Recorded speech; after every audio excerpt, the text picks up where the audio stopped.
Salut mes néologiseurs polymorphes, comment est-ce que vous allez-vous? Je me suis rendu compte d'un truc, les frigos, il y en a dans toutes les maisons. Là, il y a vraiment un problème sociétal. J'aime bien ce mot, sociétal.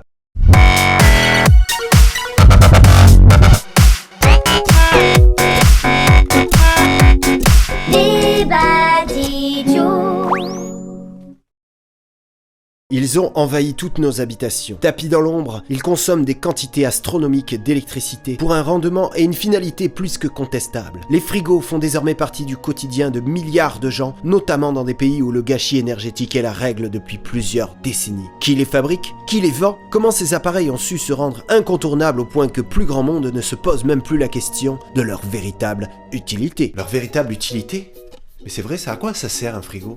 À la base, en principe, ça sert à conserver les aliments à une température qui ralentirait leur décomposition. Mais en vrai, le frigo, ça sert surtout à ranger la bouffe. Parce qu'il faut être honnête, pour la plupart des gens, la nourriture se divise en 3 catégories. 1, celle qui va au frigo. 2, celle qui va pas au frigo. 3, celle qui va pas au frigo, mais qu'on a mis au frigo quand même, dans le doute. La plupart des gens s'en servent comme un placard. On met tout et n'importe quoi au frigo. On met le miel, on met les patates, on met les fruits. Et même, vous savez ce qu'ils mettent? J'ose même pas vous le dire tellement ça m'énerve.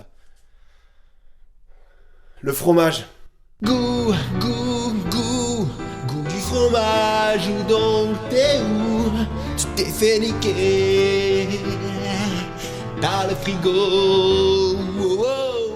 Le fromage, il a une fermentation particulière. Si tu le mets au frigo, ça le dénature. Pareil pour le beurre. Si tu le laisses un peu longtemps, quelques jours, sans son emballage, il va prendre cette espèce de goût de chaussette javelisée. L'idée que les aliments se périment moins vite au frigo, c'est une connerie. Faites le test, la plupart des trucs se conservent aussi bien à température ambiante. Il y a quelques années, j'ai fait l'expérience de vivre pendant 1 an sans frigo. Et ben ça marche.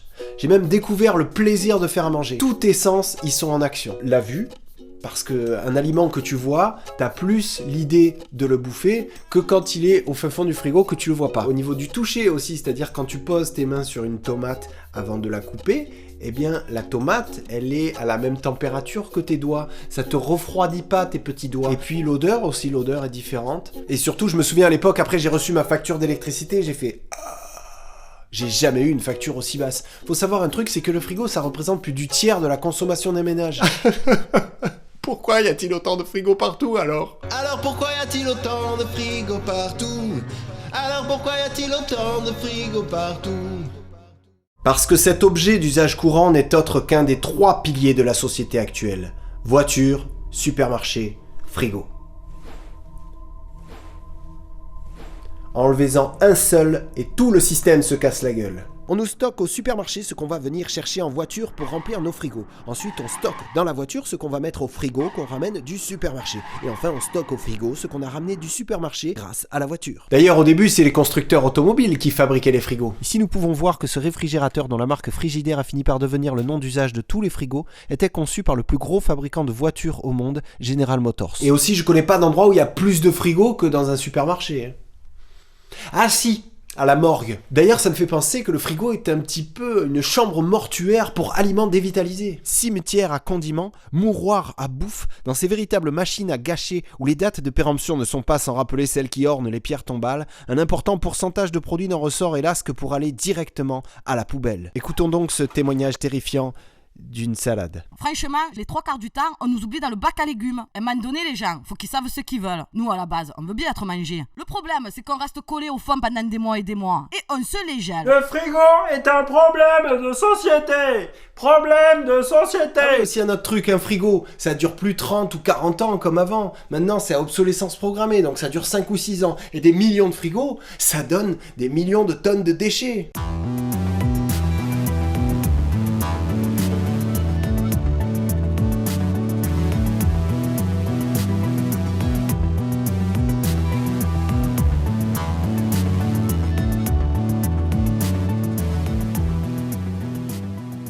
Pour conclure, je dirais que le frigo est l'expression d'un fantasme sociétal de plus en plus destructeur, qui consiste à vouloir maîtriser le temps, contrôler la vie.